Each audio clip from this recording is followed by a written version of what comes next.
1936 में एक हिंदूवादी संगठन ने बाबा साहब को बुलाया भाषण देने के लिए। तो बाबा साहब ने जाने से पहले एक भाषण तैयार किया था कि वहां जाकर हमें क्या बोलना है। जब इस संगठन ने लोगों ने कहा कि आप यहाँ आकर क्या बोलेंगे, थोड़ा हमें एक कुछ अंश उसको आप भेजिए, तो बाबा साहब ने जो पूरा भाषण तैयार किया था यह उनको भेज दिया, उस संगठन वालों को भेज दिया। जब उन संगठन के लोगों ने उसे पढ़ा तो कहा कि आप ऐसा नहीं बोल सकते, इसमें आप कुछ परिवर्तन कीजिए, आप हिंदुओं पर ऐसा प्रहार नहीं कर सकते। तो बाबा साहब ने कहा कि मैं एक कामा तक भी इसमें परिवर्तन नहीं करने के लिए तैयार हूँ, आप मुझे बुलाएं या ना बुलाएं, लेकिन इसमें मैं कुछ भी चेंज नहीं करूंगा। और अंततः क्या हुआ कि यह जो सम्मेलन होने वाला था यह हुआ ही नहीं। तो बाबा साहब ने 15 मई 1936 को अपने खर्च पर एनिहिलेशन ऑफ कास्ट यानी जाति का विनाश अपने पैसे पर बुक के रूप में इस नाम से बाबा साहब ने प्रकाशित किया।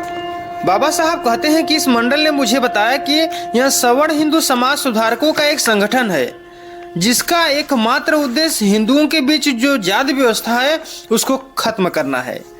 इसलिए संगठन का नाम जाति पात तोड़क मंडल रखा गया। इस जो पूरे मंडल का नाम था, इसका जो जिस नाम से सम्मेलन होने वाला था इसका नाम था जाति पात तोड़क मंडल। तो बाबा साहब का यह एक ऐसा लेख है जो कभी भाषण के रूप में दिया ही नहीं गया।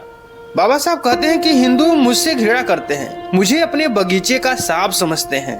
बाबा साहब इस लेख के बारे में कहते हैं कि इस व्याख्यान को तैयार करने में मैंने जितना श्रम किया उसको सराहना करने के लिए आपका शुक्रिया अदा करता हूँ। इस श्रम से और किसी को लाभ हुआ हो या न हुआ हो, लेकिन मैं निश्चित रूप से लाभान्वित हुआ हूँ। मुझे अफसोस सिर्फ इस बात का है कि जब मेरा स्वास्थ्य इस भार को उठाने लायक नहीं था तब भी मुझे यहाँ कठोर परिश्रम करवाया गया। बाबा साहब शुरुआती में इस पुस्तक में छोटे छोटे उस समय जो घटनाएं थी उस घटनाओं का जिक्र करते हैं। घटनाओं का जिक्र करने के बाद लास्ट में बताते हैं कि जात का विनाश कैसे होगा। बाबा साहब कहते हैं कि जात को पोषने वाले कौन है। सबसे पहले इनके जो पोषक हैं वो धर्म ग्रंथ है। तो सबसे पहले आपको जो समाप्त करना पड़ेगा इनके धर्म ग्रंथों, वेद और शास्त्रों को समाप्त करना पड़ेगा। और जब तक ये समाप्त नहीं होंगे तब तक जाति व्यवस्था खत्म नहीं होगी।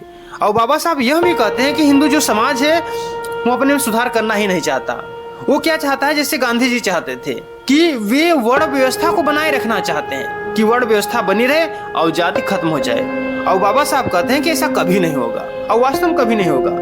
अरे भाई, जब आप वर्ण व्यवस्था को बनाए रखेंगे तो जाति व्यवस्था कैसे खत्म होगी। जब आप यह मानते रहेंगे कि ब्रह्मा के मुख से ब्राह्मण पैदा हुआ, भुजाओं से क्षत्रिय, जंघाओं से वैश्य और पैरों से शूद्र पैदा हुआ, जब आप वर्ण व्यवस्था के पोषक हैं तो जाति व्यवस्था कहाँ खत्म कर पाएंगे। हिंदू धर्म में जाति खत्म ही नहीं होगी। इसलिए बाबा साहब ने हिंदू धर्म को त्याग दिया था और बौद्ध धर्म को अपना लिया था। जब शुरुआत में आप इस जाति का विनाश पुस्तक को पढ़ेंगे तो शुरुआत में बाबा साहब को भाषण देना था तो उन्होंने एक पॉइंट के रूप में सबको दर्ज किया है। देखिए, वे मराठा उसमें जो पेशवाओं का शासन था तो उसमें क्या थी शूद्रों की हालत। बाबा साहब खुद लेख में क्या लिखते हैं, देखिए।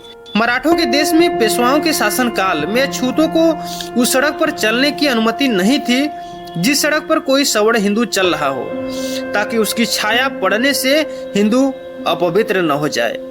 उसके लिए आदेश था कि वह एक चिन्ह या निशानी के तौर पर अपनी कलाई में या गले में धागा बांधा करे, ताकि कोई हिंदू गलती से उनसे छू जाने पर अपवित्र न हो जाए।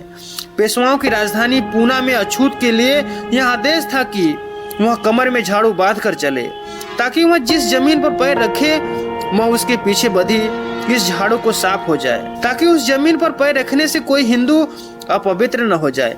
पूना में अछूत के लिए जरूरी था कि वहां जहां भी जाएं अपने गले में मिट्टी की हाड़ी बांध कर चले और जब थूकना हो तो उसी हाड़ी में थूके, ताकि जमीन पर पड़ी हुई अछूत की थूक पर अनजाने में किसी हिंदू का पैर पड़ जाने से वह अपवित्र न हो जाए। तो इस पुस्तक को आप जरूर पढ़ना है। जाति का विनाश काफी बेहतरीन पुस्तक है। बाबा साहब ने खुद अपने पैसों से इस बुक को प्रकाशित किया था।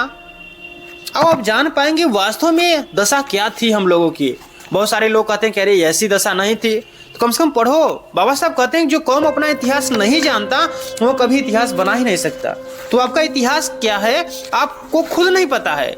आप जय भीम का नारा लगाते हो, जय भीम की पूजा करते हो, लेकिन जय भीम को कभी पढ़ते नहीं। बस आपके मन में यह भ्रांतियां चल रही है कि संविधान में बाबा साहब का योगदान है, लेकिन कितना योगदान है यह आपको नहीं मालूम है। उन्होंने क्या हमें स्वतंत्रता दी संविधान में, हमारा अधिकार क्या है, हमारा हक क्या है, यह आपको मालूम ही नहीं है। जब पढ़ोगे नहीं भैया तो कैसे जानोगे? पढ़ो पहले, उसके बाद अपना हक अधिकार मांगो। मांगने से सिर्फ भीख मिलती है यह जान लो, और हक अधिकार तुम्हें छीनना पड़ेगा। और छीनोगे कैसे? जब से पढ़ोगे नहीं, बिना पढ़ने लड़े गए तो मारे जाओगे, क्योंकि तुम युद्ध सिर्फ ताकत से या शक्ति से नहीं जीत सकते ना, इसलिए तुम्हें दिमाग का भी इस्तेमाल करना पड़ेगा। और दिमाग आएगा कहाँ से? जब पढ़ोगे तभी दिमाग आएगा ना। तो इस पुस्तक को जरूर पढ़ना, काफी बेहतरीन पुस्तक है। चलिए मिलते हैं अगले वीडियो में, तब तक अपने महापुरुषों के इतिहास को पढ़ते रहिएगा। जय भीम, जय भारत, जय संविधान।